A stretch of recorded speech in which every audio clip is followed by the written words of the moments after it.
Bismillahirrahmanirrahim. Alhamdulillahi wa kafa wa sallallahu wasallam wa baraka ala nabiyina Mustafa wa ala alihi wa ashabihi al-mustakmilina syarafa amma ba'd. Marhaban ayyuhal ikhwah. Kembali kita lanjutkan materi kita, di mana pada kesempatan yang berbahagia ini masih pembahasan kita tentang hukum bermazhab, ya. Permasalahan-permasalahan yang disepakati dalam masalah bermazhab, ya. Jadi ketika kita berbicara tentang bermazhab, maka ada perkara yang disepakati oleh para ulama dan ada perkara yang diperselisihkan oleh para ulama. Dan kita masih membahas tentang perkara-perkara yang disepakati oleh para ulama. Ada 5 poin. Kita sudah membahas poin yang pertama sampai poin yang keempat. Dan Bapak saya ingatkan, yang pertama adalah semua ulama mencela adanya ta'assub, fanatik mazhab, ya. Baik itu fanatik bermazhab atau fanatik, ya, termasuk fanatik anti mazhab, ya. Jadi fanatik itu sama-sama ada di kedua belah pihak. Atau fanatik bermazhab dengan salah satu 4 mazhab, atau fanatik bermazhab dengan mazhab person-person, ya. Dan ada juga yang bermazhab dengan mazhab person, mazhab penulis buku, mazhab situs, ya, mazhab ustadz atau mazhab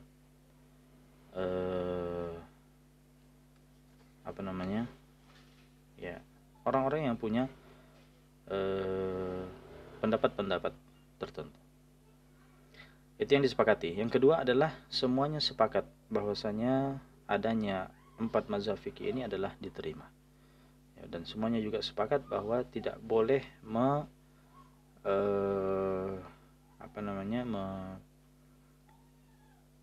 ada mudda'wah ila ilghaiha wa tarki kutubiha, ya, tidak menyeru kepada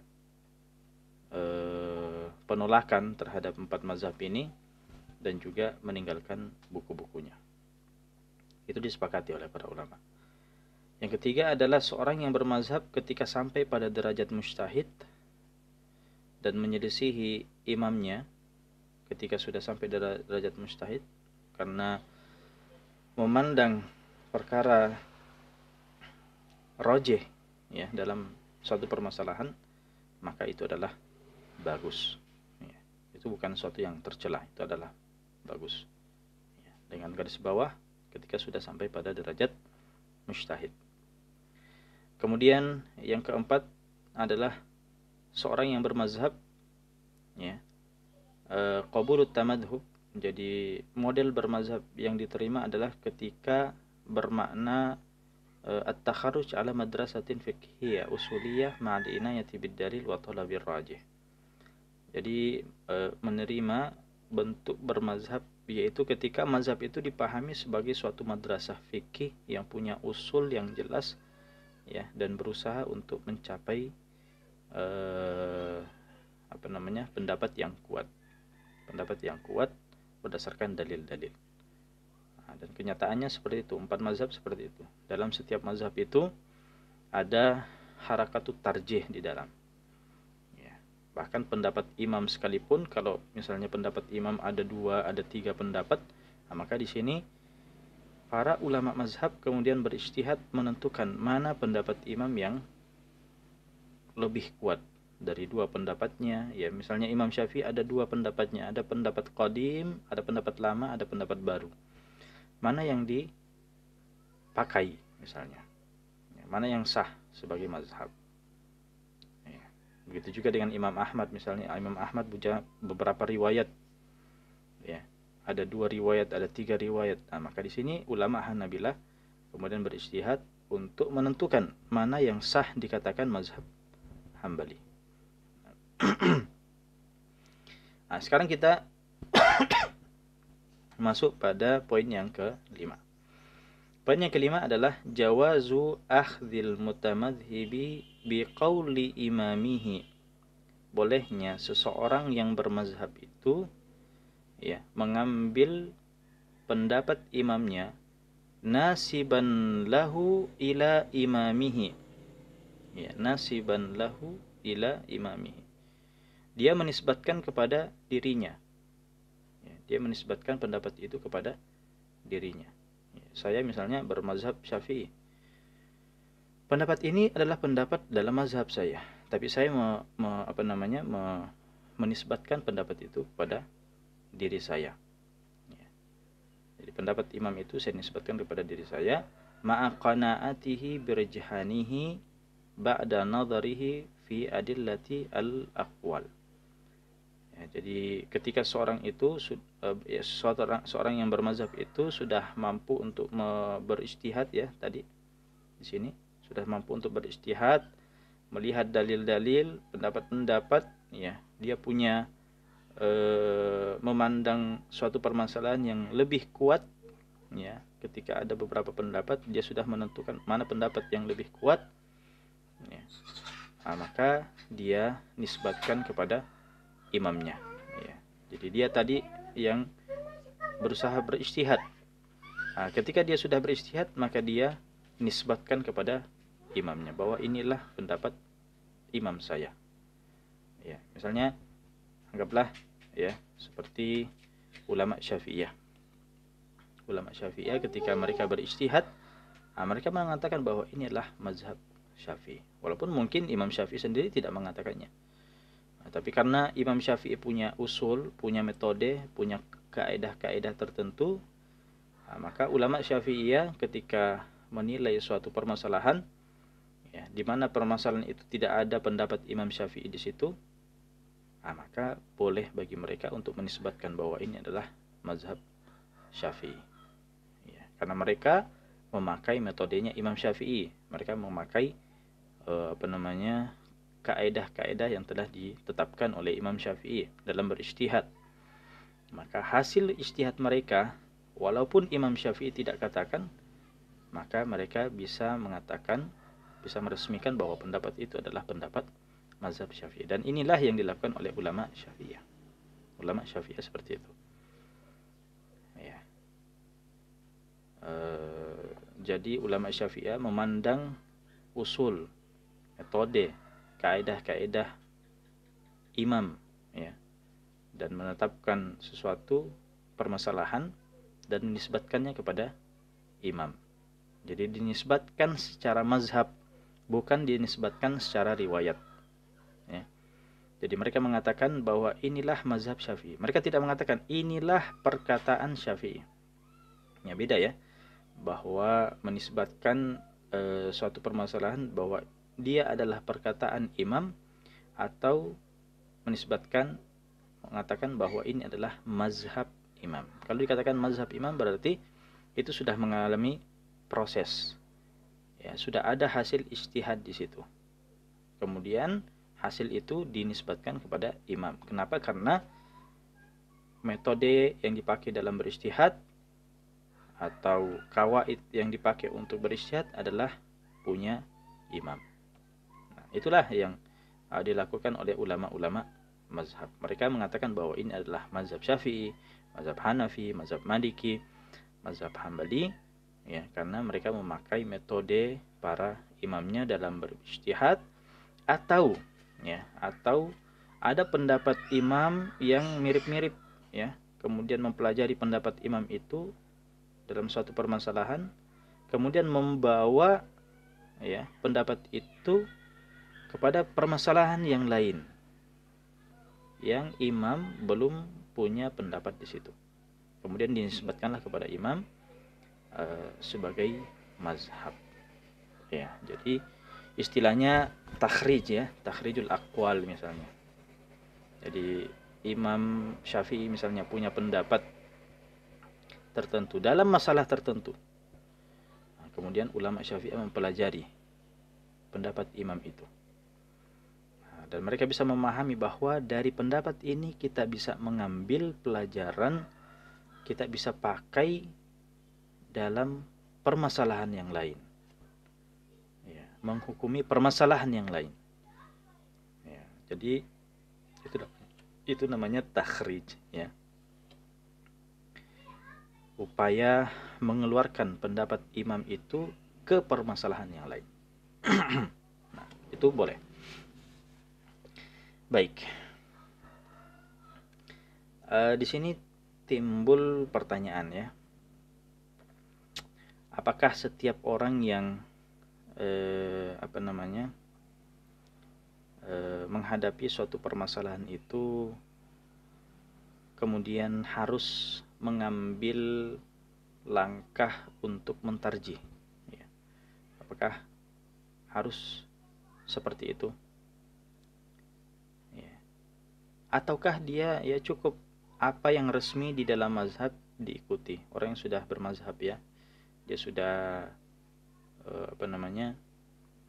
menentukan dirinya bahwa terikat dengan mazhab ini, ya. Dia belajar satu mazhab, kemudian juga dia terikat bahwa saya mengamalkan mazhab saya, ya, mazhab yang saya pelajari. Nah, apakah selamanya dia harus mentarjih dalam setiap menghadapi suatu permasalahan, atau cukup dia mengingat apa yang dia pelajari tentang mazhab tertentu kemudian diamalkan, ya. Ya. Jadi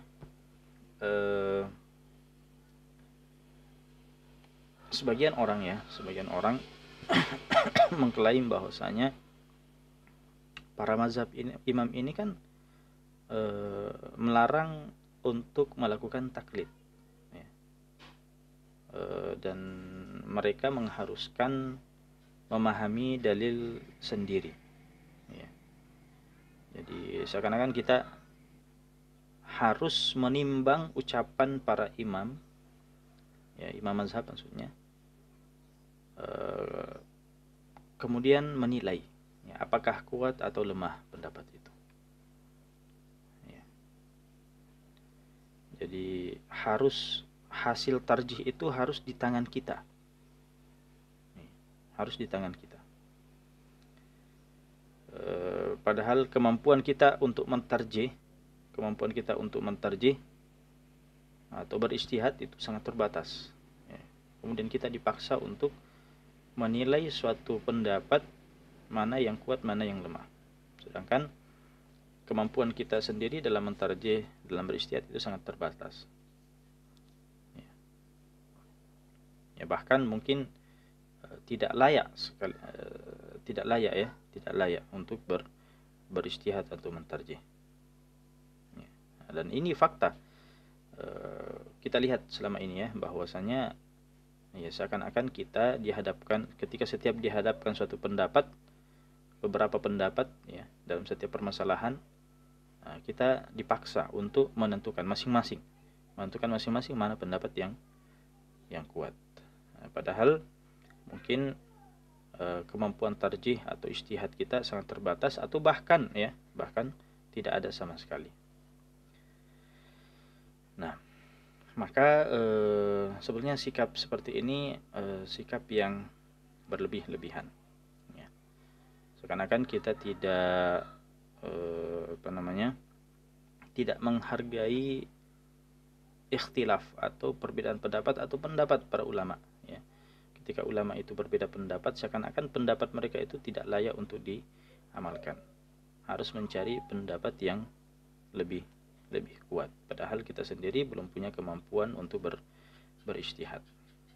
Nah, di sini saya akan nukilkan suatu perkataan dari Al-Imam Abu Thayyib At-Tabari dalam kitab Al-Musawwadah. Beliau mengatakan bahwa laisa lil 'ammi, bukanlah seorang awam itu tidak boleh, ya, seorang awam itu laisa lil 'ammi istihsanu al-ahkam fi ma ikhtalafa fihi al-fuqaha. Jadi seorang yang awam itu, ya, tidak boleh menilai atau memilah dan memilih pada hukum-hukum yang diperselisihkan oleh para fuqaha, para pakar dalam fikih, ya. wala an yaqula qaulu fulanin aqwa min qauli fulan. Dan dia juga seorang awam itu, ya, seorang awam itu tidak boleh, ya, untuk mengatakan bahwa pendapat si fulan itu lebih kuat, ya, dari pendapat si fulan. Ya, jadi dia menilai pendapat ulama, ya, bahwa pendapat Imam Syafi'i itu lebih kuat daripada pendapat Ahmad. Pendapat Malik lebih kuat daripada pendapat Abu Hanifah. Ya. Nah, itu tidak boleh dilakukan oleh seorang yang awam, tidak punya kemampuan untuk mentarjih atau ijtihad. Wala hakama lima yaglibu ala dhannihi.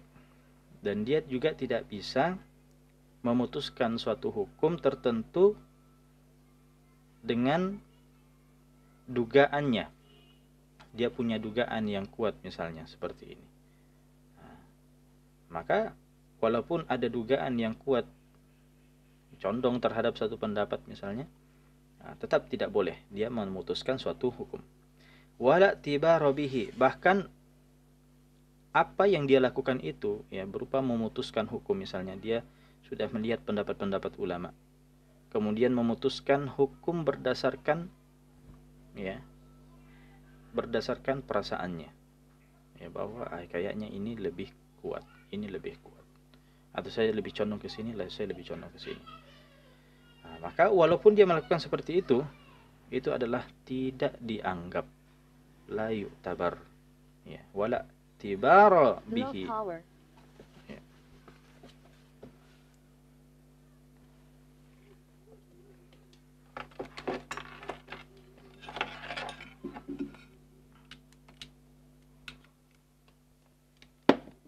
Ya. Jadi tidak dianggap, ya. Wala tariqa lahu ila istihsani kama la tariqa lahu ila sihhati. Nah, jadi tidak ada peluang, ya, bagi orang awam untuk memberi penilaian ini baik, ya, ini kuat, atau ini lemah, ya. Nah, seperti halnya tidak ada peluang memberi penilaian ini sahih, ya, ini salah, ini benar, dan seterusnya. Nah, jadi perlu untuk kita renungkan perkataan Abu Thayyib At-Tabari. Ya, jadi mentarjih pendapat ulama atau imam mazhab itu adalah otoritas daripada ulama yang sudah memenuhi kriteria dalam mentarjih, kriteria dalam beristihad. Ya, jadi bukan wewenang daripada sembarang orang, ya, apalagi kalau dia adalah orang awam yang belum belajar fikih. Ya, jangankan 4 mazhab, 1 mazhab saja belum dia pelajari. Ya. Nah, jadi ini bukti bahwa ulama-ulama Islam tidak mewajibkan bagi orang awam, ya, sekali lagi orang awam, bukan mujtahid. Kalau mujtahid, ya, kita katakan wajib baginya beristihad. Tapi untuk orang awam, ya, maka ini semua adalah bukti bahwa ulama tidak mewajibkan bagi orang awam memilah-milah dalil, ya, menganalisa dalil, ya, menentukan mana yang kuat, mana yang lemah. Itu bukan wewenang daripada orang awam, ya. Ya, jadi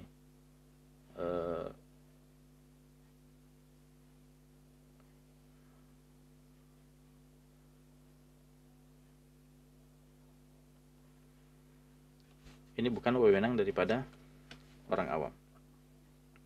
Baik.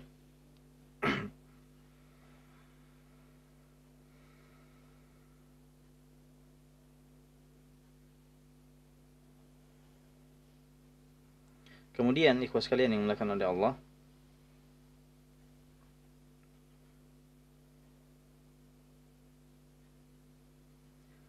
kalau melihat para ulama dalam menyikapi masalah khilafiyah, ya, melihat sikap para ulama dalam menjaga adab khilafiyah, misalnya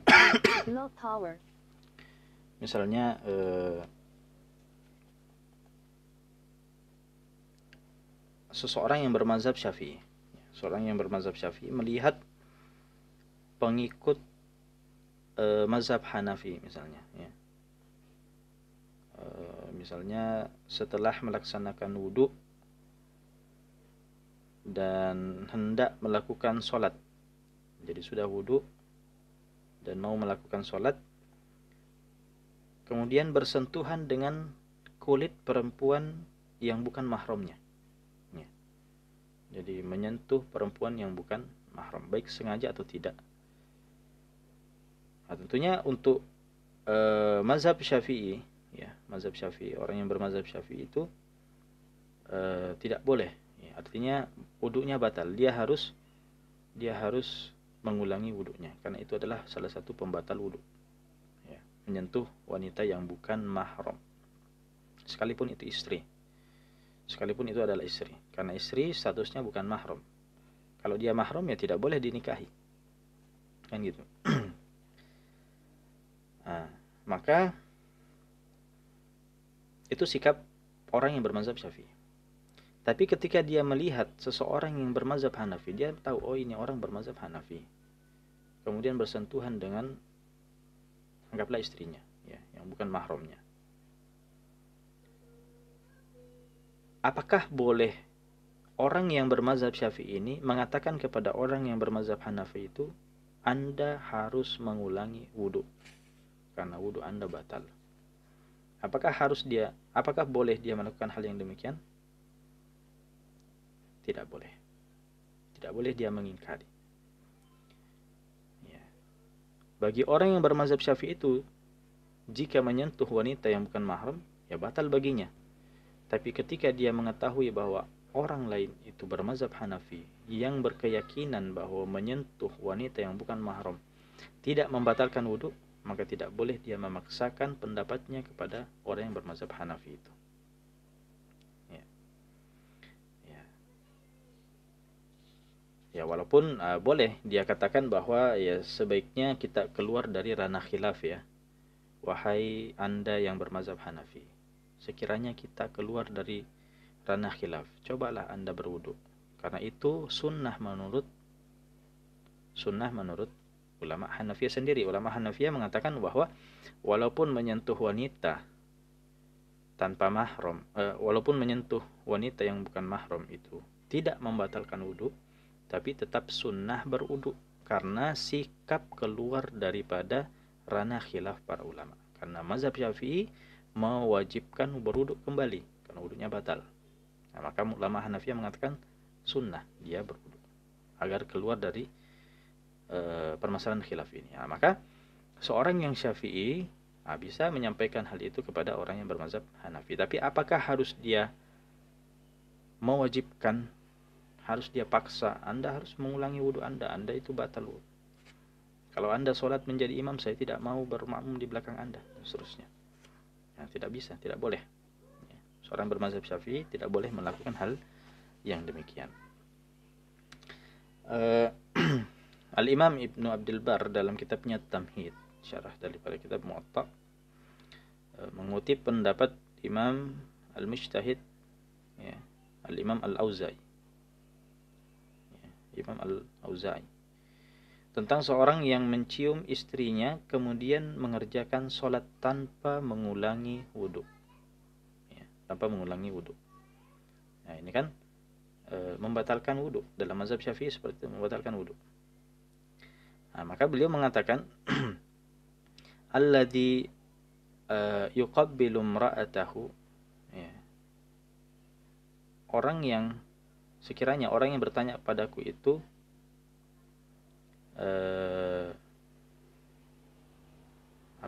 yang telah mencium istrinya itu, ya, inja'a yas'aluni, kalau dia datang bertanya kepadaku, qultu, ya, maka aku akan menjawab yatawadda, dia wajib wudhu kembali. Ya, jadi pendapat Al-Auza'i ini ternyata sama dengan pendapat Imam Syafi'i. Apalagi Al-Imam Al-Auza'i ini dulu punya mazhab, cuma mazhabnya punah, ya. Jadi sama dengan pendapat mazhab Imam Syafi'i.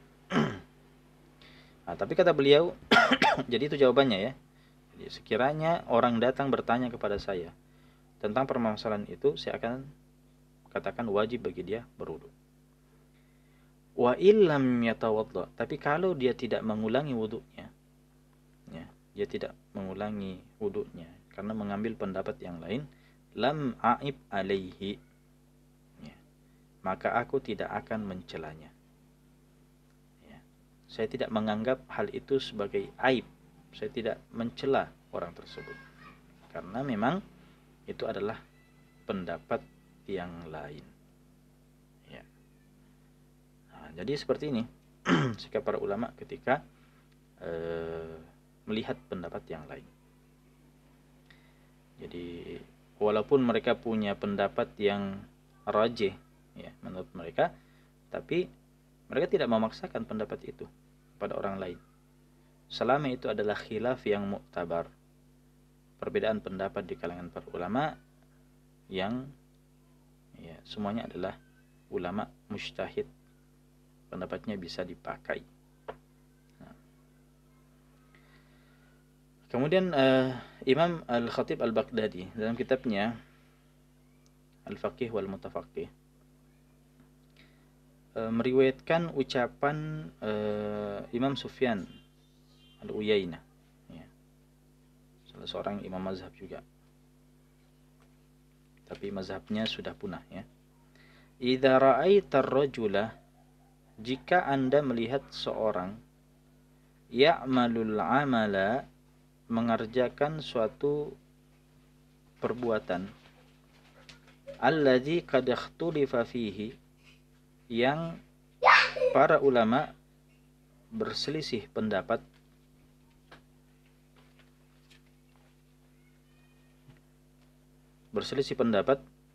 wa anta tara ghairahu, sedangkan Anda berbeda pendapat, ya, tidak sependapat dengan pendapatnya, fala tanhahu, maka janganlah melarangnya. Ya. Nah, ini perkataan yang sangat indah, ya. Jadi ketika Anda melihat orang mengerjakan suatu pekerjaan, suatu amalan, dan amalan itu adalah amalan yang diperselisihkan oleh para ulama, sedangkan kita sendiri mengamalkan sebagaimana pendapat yang lain tidak mengamalkan misalnya, ya, maka apakah kita menyalahkan orang itu? Tidak boleh, selama itu adalah pendapat yang muktabar, pendapat yang dianggap, maka tidak boleh kita melarangnya, ya. Kemudian perkataan yang lain Imam As-Sakhawi dalam kitabnya Al-Maqasidil Hasanah, ini meriwayatkan ucapan seorang tabi'in, ya, Yahya bin Sa'id Al-Ansari. Beliau mengatakan, ikhtilafu ahlil ilmi tausi'atun. Ikhtilafnya ahlil ilmu itu, para ulama, adalah tausi'ah, adalah keluasan, adalah kelonggaran bagi umat. Wa ma barihal muftuna yakhtalifun, wa ma bariha al muftuna yakhtalifun. Para ahli fatwa itu selalu berbeda dalam berfatwa, itu suatu hal yang biasa. Ketika ulama berbeda dalam fatwa-fatwanya, berbeda dalam pendapat-pendapatnya, itu adalah suatu yang biasa. Fayuhallilu hadza wa yuharrimu hadza. Ya. Mufti ini, ulama ini menghalalkan perkara ini, sedangkan ulama itu, ya, mengharamkan. Ada yang menghalalkan, ada yang mengharamkan. Maka kata beliau, fala ya'ibu hadza ala hadza, maka ulama ini tidak mencela ulama yang itu, ya, wala hadza ala hadza, dan begitu juga ulama itu tidak mencela ulama yang ini. Jadi inilah sebetulnya manhaj salaf dalam atau ketika mereka menyikapi perbedaan para ulama. Jadi ketika ulama berbeda, anggaplah perbedaan mereka sebagai pendapat yang muktabar, yang diamalkan. Ketika Anda bermazhab dengan salah satu mazhab mereka, maka ikutilah mazhab Anda. Kemudian bagaimana Anda menyikapi pendapat yang lain? Hormati pendapatnya. Jangan cela pendapatnya. Jangan salahkan pendapatnya. Ya. Tapi ketika ada peluang untuk saling menasihati, keluar dari ranah khilaf, maka itu lebih baik. Ya. Sebagaimana tadi saya contohkan ya, bahwa kalau misalnya seseorang itu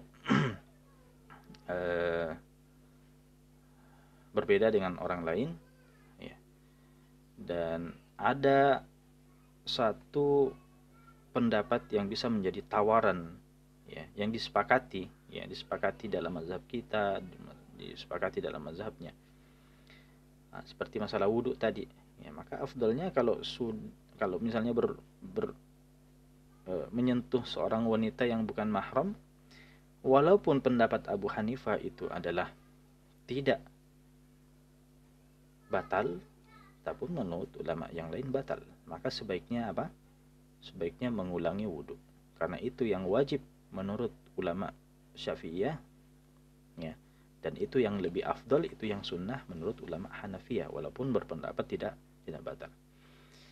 Seorang yang bermazhab Syafi'i juga ketika misalnya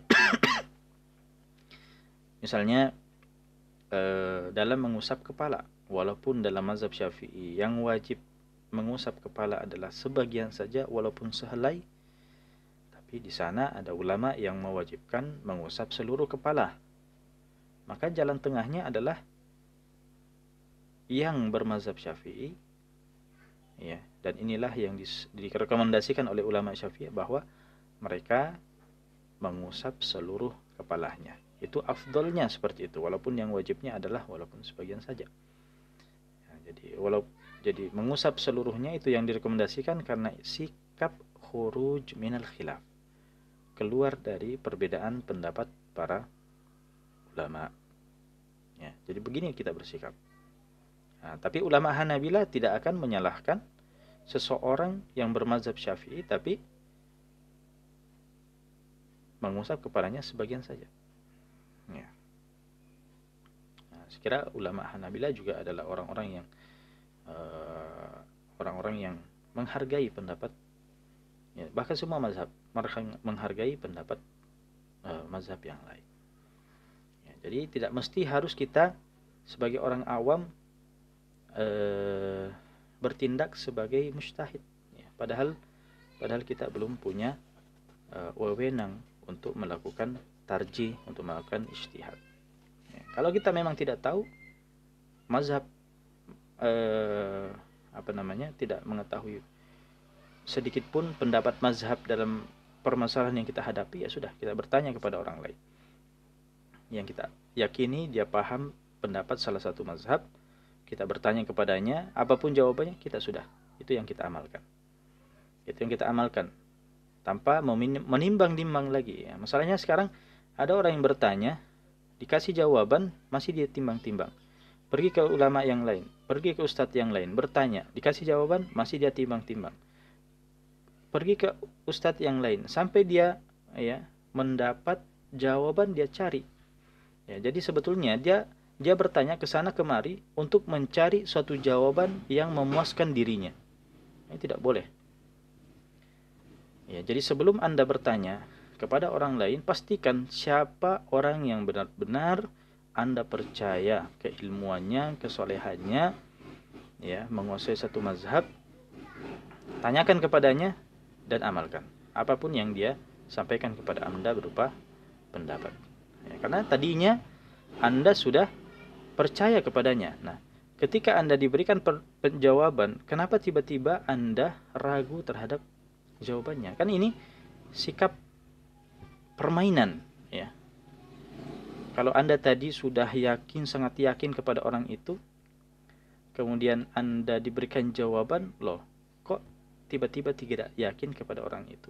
Kan ini mempermainkan. Ya, kecuali kalau Anda ini memang bertanya untuk mengetes, nah itu justru tidak boleh lagi. Ya. bertanya untuk sekedar mengetes, itu tidak boleh. Bertanya dengan pertanyaan yang bermanfaat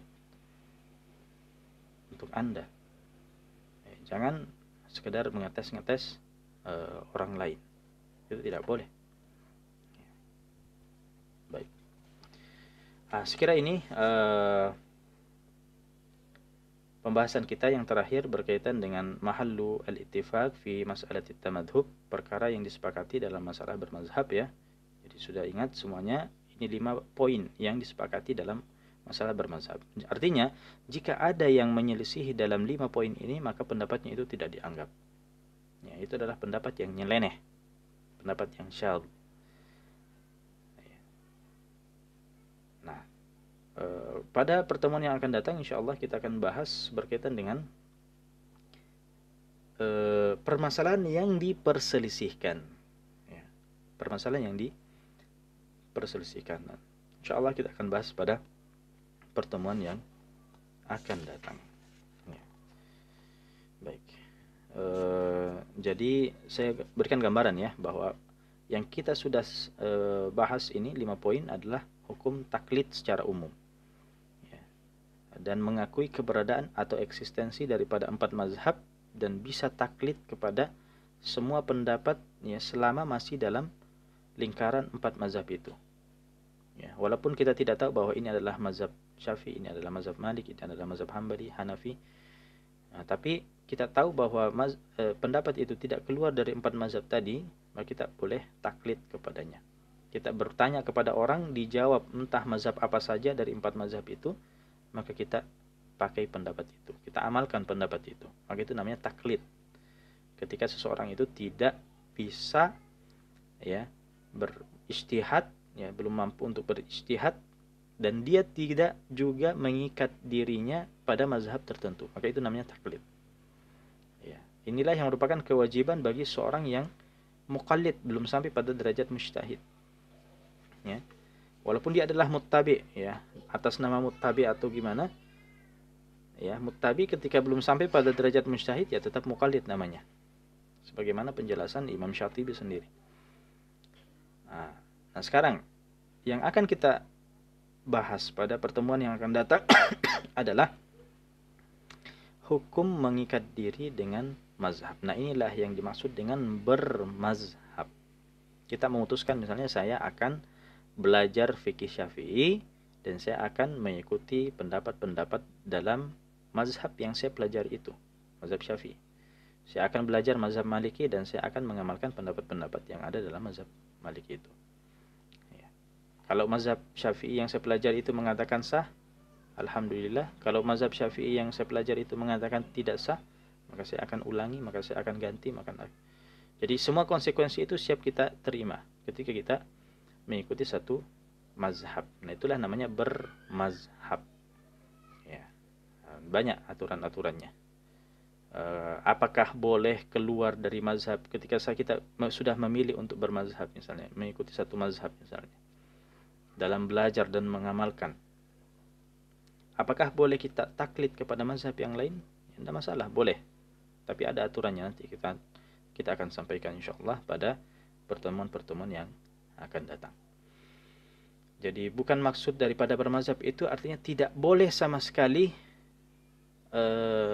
keluar dari mazhab itu ya. Menjadikan mazhab itu sebagai tolak ukur cinta dan benci kita kepada orang lain, nah ini tidak boleh. Itu justru adalah ta'assub, fanatik yang sudah kita cela pada pembahasan kita yang lalu ya. Baik, sekiranya cukup, sisa waktu kita gunakan untuk diskusi pada para ikhwah dan akhwat ya. Jika ada hal-hal yang ingin ditanyakan, ingin didiskusikan, kami persilakan. Nah, fadl.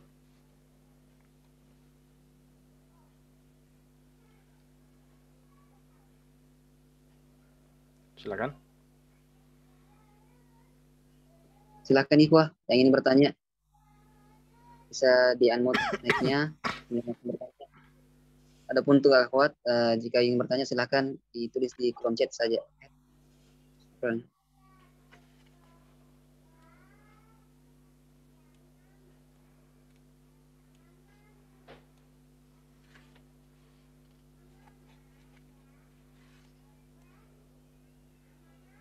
Silakan. Silakan Ikhwah.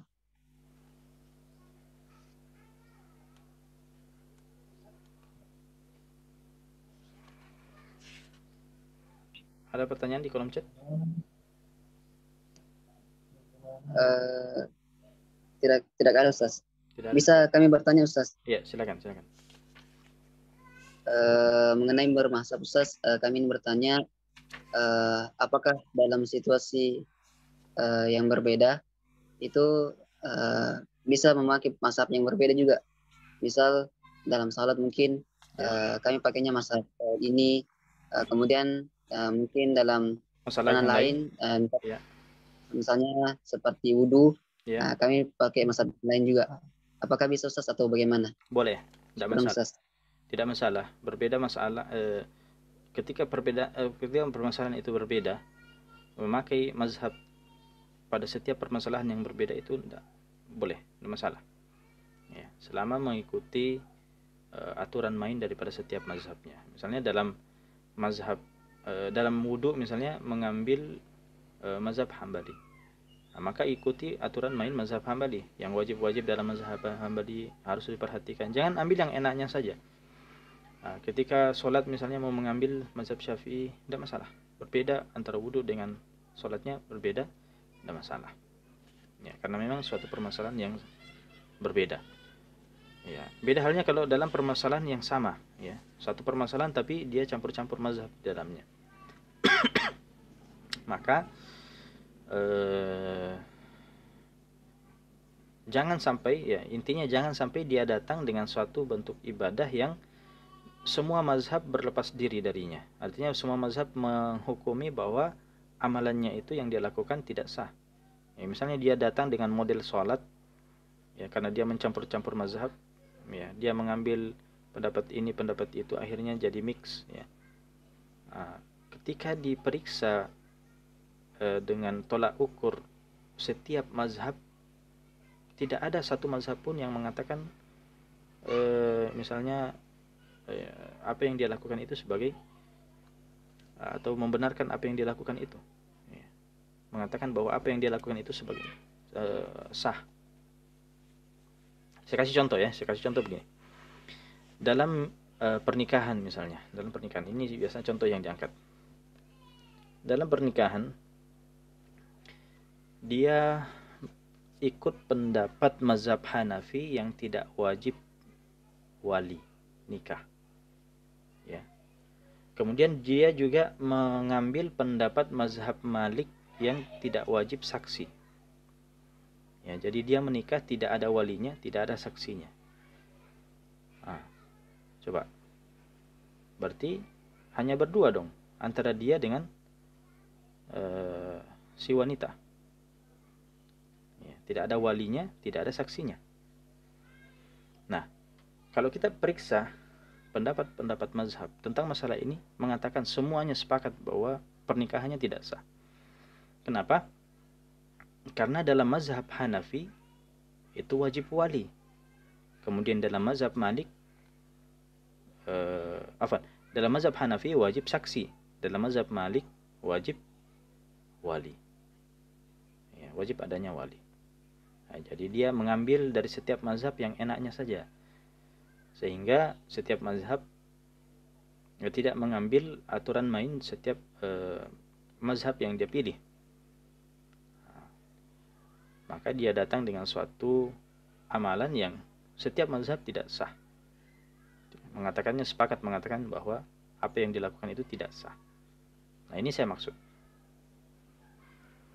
Ya, dalam satu permasalahan yang sama. Adapun dalam permasalahan yang berbeda, tidak masalah. Boleh. Boleh. Nah, sekarang pertanyaannya, apakah ketika kita mau berwudu dengan mazhab Syafi'i, mazhab Hambali, mazhab Hanafi, mazhab Maliki, apakah kita sudah tahu masing-masing mazhab itu? Ya. Apa saja yang wajib dalam mazhab itu, apa saja yang menjadi pembatal dalam mazhab itu, sehingga kita mengikuti aturan mainnya. Begitu juga dalam sholat atau permasalahan-permasalahan yang lainnya yang kita mau, ya, misalnya mengikuti atau pindah-pindah mazhab. Kan pertanyaannya di situ, apakah kita bisa atau sudah paham semua mazhab sehingga kita bisa berpindah-pindah? Nah, maka kalau memang kita paham masing-masing mazhab, kita sudah belajar masing-masing mazhab dan memahaminya secara benar berdasarkan pemahaman ulama mazhabnya, ya, memahami mazhab itu sebagaimana semestinya, maka silakan bebas Anda berpindah-pindah. Ya, Anda pindah kepada mazhab ini, taklid mazhab ini karena ada hajat tertentu, ya, bukan karena mengikuti hawa nafsu, tapi tetap mengikuti aturan mainnya, itu boleh, tidak masalah. Nah, pertanyaannya apakah Anda paham, sudah pelajari mazhab itu secara mendalam atau tidak? Maka disinilah perlunya kita belajar satu mazhab dulu. Ketika sudah mendalami satu mazhab ini dengan baik, memahaminya sebagaimana pemahaman yang benar, sebagaimana mestinya, ya boleh kita amalkan. Kalau sudah benar-benar menguasai mazhab ini, ya bolehlah kita kemudian melihat mazhab yang lain, kemudian memulai dari awal, ya, tingkatan 1, tingkatan 2, tingkatan 3, ya. Jadi belajar mazhab ini bukan cuma satu buku kemudian selesai, tidak, ya. Ada buku-buku yang cuma tingkatan pertama, di tingkatan kedua buku yang lain, tingkatan yang ketiga buku yang lain. Nah, jadi bukan perkara yang mudah, ikhwan sekalian. Ya. Nanti ketika antum sudah jalani, insya Allah kita sudah belajar fikih Syafi'i, antum akan rasakan bagaimana permasalahan ini tidak semudah yang kita bayangkan. Nah, baik. Ada yang lain? Fadhal? Ya, afwan.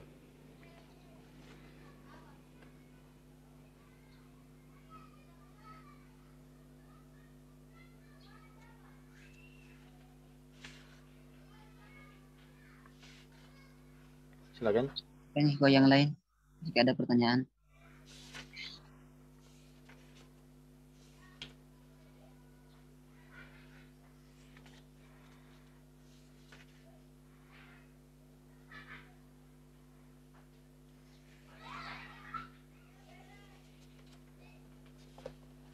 Nampaknya ada di kolom chat ya. Ya. Bolehkah seorang membahas masalah fikih di mana pemahaman seorang tersebut tentang fikih masih sangat kurang, padahal mendapat amanah untuk berbicara masalah tersebut, apalagi berprofesi sebagai murabbiyah? Ya, dia berbicara tentang apa yang dia ketahui saja, ya. Dia berbicara tentang apa yang dia ketahui saja. Jangan kemudian ngarang, ya, istilahnya. Pada permasalahan-permasalahan yang dia tidak tahu, kemudian dia ngarang sendiri, kemudian menisbatkan, apalagi kalau menisbatkan pendapat itu kepada mazhab, kepada imam, ya, padahal mazhab itu tidak seperti itu, imam itu tidak mengatakan seperti itu.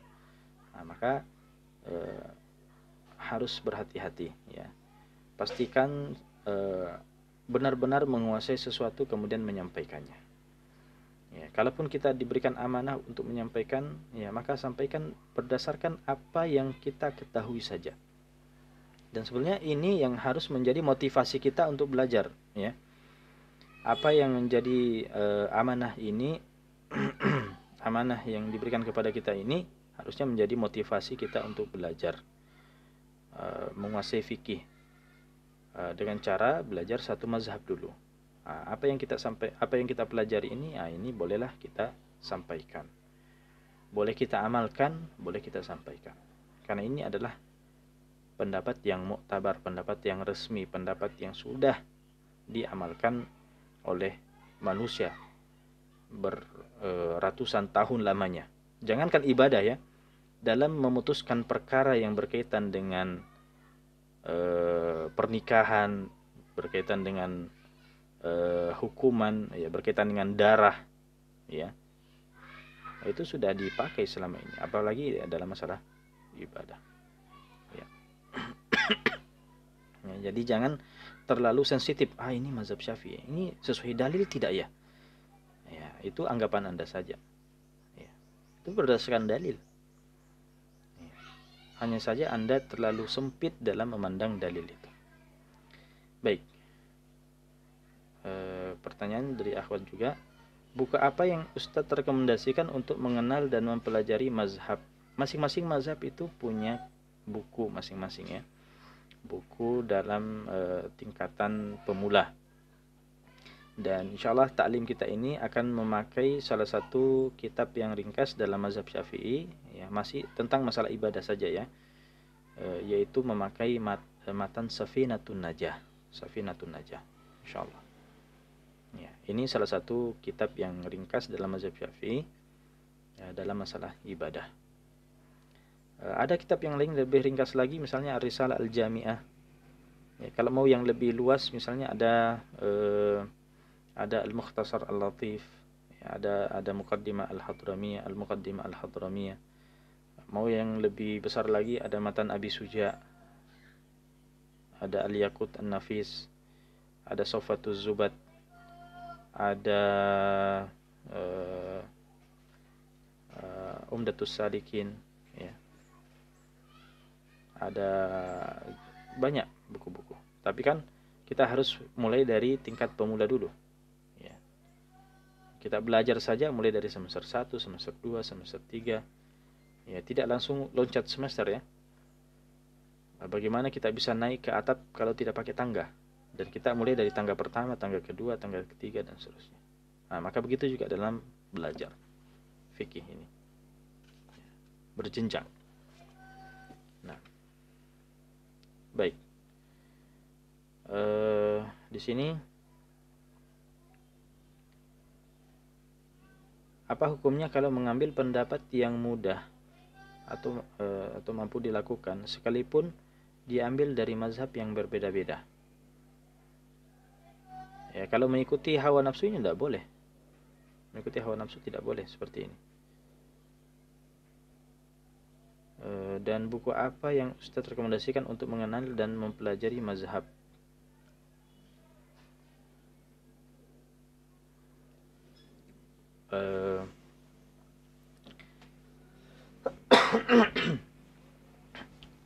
Kalau mazhab Syafi'i, kalau terjemahan ya, ada beberapa buku sebetulnya.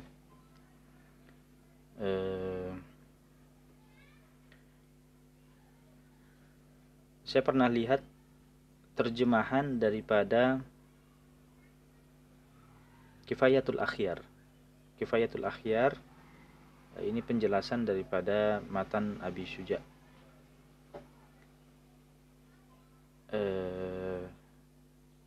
Sampul bukunya warna merah. Kalau tidak salah itu cetakan Al-Qawam. Al-Qawam ya, penerbit Al-Qawam. Di awal di pendahuluan sebelum masuk pada kitab ya, pada buku itu, di situ dijelaskan tentang mengenal mazhab Syafi'i terlebih dahulu. Ya. Setelah itu baru masuk pembahasan mazhab Syafi'i. Ya.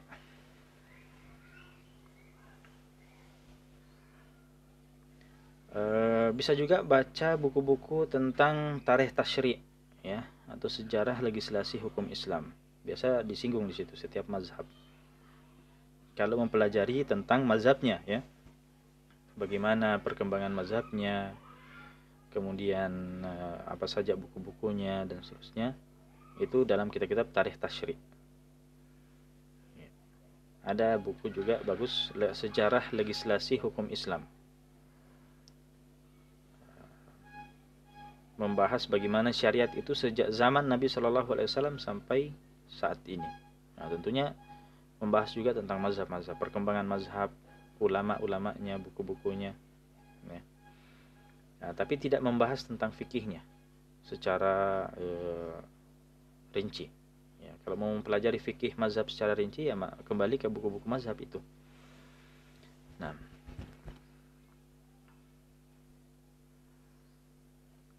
masih ada pertanyaan?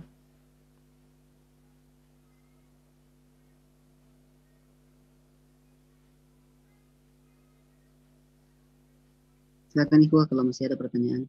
Betul. Ataupun dari akhwat silakan.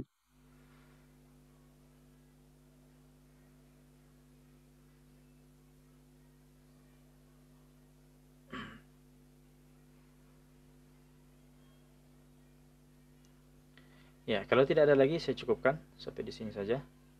Mudah-mudahan ada manfaatnya. Barakallahu fikum wa jazakumullahu khairan. Wa sallallahu ala nabiyyina Muhammadin wa ala alihi wa sahbihi wa sallim walhamdulillahi rabbil alamin. Saya mohon pamit. Assalamualaikum warahmatullahi wabarakatuh. Waalaikumsalam warahmatullahi wabarakatuh. Syukran Ustaz. Afwan.